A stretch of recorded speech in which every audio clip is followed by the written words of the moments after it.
Conta que o cálculo se faz assim, quer dizer, no dia do pagamento, se você pagou o aluguel dia 15 de fevereiro, então você converte pela URV daquele dia, soma as parcelas, divide e tem a média, e a partir daí essa média permanece estável durante 12 meses.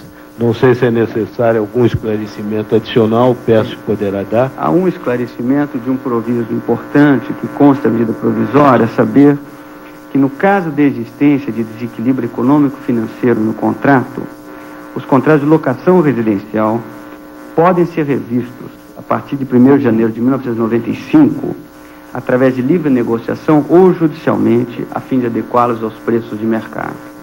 Essa é uma mudança importante no quadro institucional existente hoje. A pergunta do jornalista Ademar Shiraishi, do Diário Popular de São Paulo.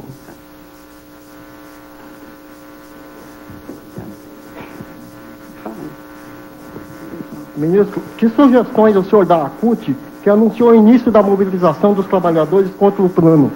Outra coisa que eu queria acrescentar, que a imprensa noticiou acordo entre a empresa de Piracicaba e o Sindicato dos Metalúrgicos da cidade, que garante a reposição mensal da inflação em real.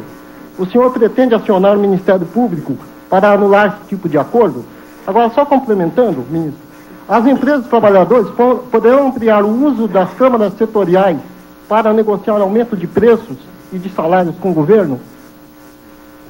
Sobre a CUT, eu tive o prazer de receber há 2, 3 dias atrás a visita do Vicentinho, que eu já conheço de Washington, acompanhado de boa parte da diretoria. Passei com eles quase 2 horas, juntamente com o ministro do Planejamento e vários dos colaboradores do nosso Ministério do Planejamento, e inauguramos um canal de um diálogo franco. Inclusive combinei com ele que nós ouviríamos a CUT em assuntos que interessam a eles. Eles levantaram problemas do Mercosul, problemas de política industrial, questões salariais das estatais, questões do serviço público. Então, em todas essas questões, vamos estar num diálogo constante. Eu até disse a ele que gostaria de falar aos trabalhadores afiliados à CUT, só não fui até agora porque não fui convidado, mas irei no momento, inclusive no carro de som, se for o caso, na porta da fábrica. Eu sou de uma família de líderes sindicais e não só não tenho nenhuma aversão, como ao contrário, cresci num ambiente de reivindicações sindicais na minha casa. Meu tio, meu primo foram presidentes de sindicatos, aliás, digo aqui, mais revolucionários do que a CUT. E, portanto, não me assusta. Continuarei em contato permanente com eles. Eu disse a eles que acho errada a campanha que eles iniciaram, porque, a meu ver, o maior interesse do trabalhador brasileiro é na estabilização da economia.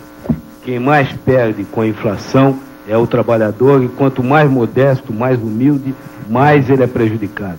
É claro que o trabalhador tem que ser combativo, tem que melhorar suas condições de salário, a distribuição de renda é vergonhosa no Brasil, mas isso não vai se fazer com o sacrifício da estabilidade. A estabilidade é a pré-condição. A partir daí, sem estabilidade, mesmo que você consiga conquistas fantásticas em greves, o que vai acontecer é que a aceleração da inflação vai apagar essa conquista cada vez de maneira mais acelerada, como nós já vimos no passado. Portanto, eu acho que eles deveriam participar conosco desta cruzada pela estabilidade. Ela não é contra o trabalhador, e o trabalhador terá ganho com ela e terá reposição. Porque a lei garante a reposição, como eu disse, em 2 momentos, não vou ser repetitivo. Sobre o caso específico que me citaram aqui, eu não conheço, eu terei que examinar para ver se cabe alguma medida da nossa parte. Quanto a questões de negociar aumentos de salários, aumentos de preços. Aumentos de salários, a negociação é livre, os salários não estão congelados, e essa negociação nunca foi proibida, apenas, evidentemente, se uma empresa achar que pode conceder um aumento maior sem repasse aos preços, sem pesar na inflação, o problema é seu. Provavelmente pode. Em muitos casos, a margem de lucro no Brasil, nós sabemos, é altíssima. É uma das economias em que, de maneira geral, tirando um ou outro setor, há uma margem muito grande e é possível que os empresários, com magnanimidade, possam fazer essa concessão. Em relação à questão dos preços, também vigora a mesma regra de liberdade. Nós não temos tabelamento, não temos congelamento, apenas haverá um comportamento normal como em qualquer economia estável. Pergunta seguinte será da jornalista Luciane Bacelar, TV Globo. Bom dia, ministro. Eu ainda fiquei com uma dúvida aqui em relação aos aluguéis, que aqui fala que vai se considerar a média do último período de reajuste pleno. E os contratos que ainda não concluíram esse período, que estão no meio, como é que vai ser feito o cálculo? O Dalari, então, vai dar os esclarecimentos, porque ele tratou diretamente desse assunto. Com relação aos aluguéis ainda não convertidos, eles terão que ser convertidos agora, está certo? Dentro da medida provisória está previsto isso aí, inclusive a fórmula de conversão, dentro daquilo que o ministro já esclareceu aos senhores.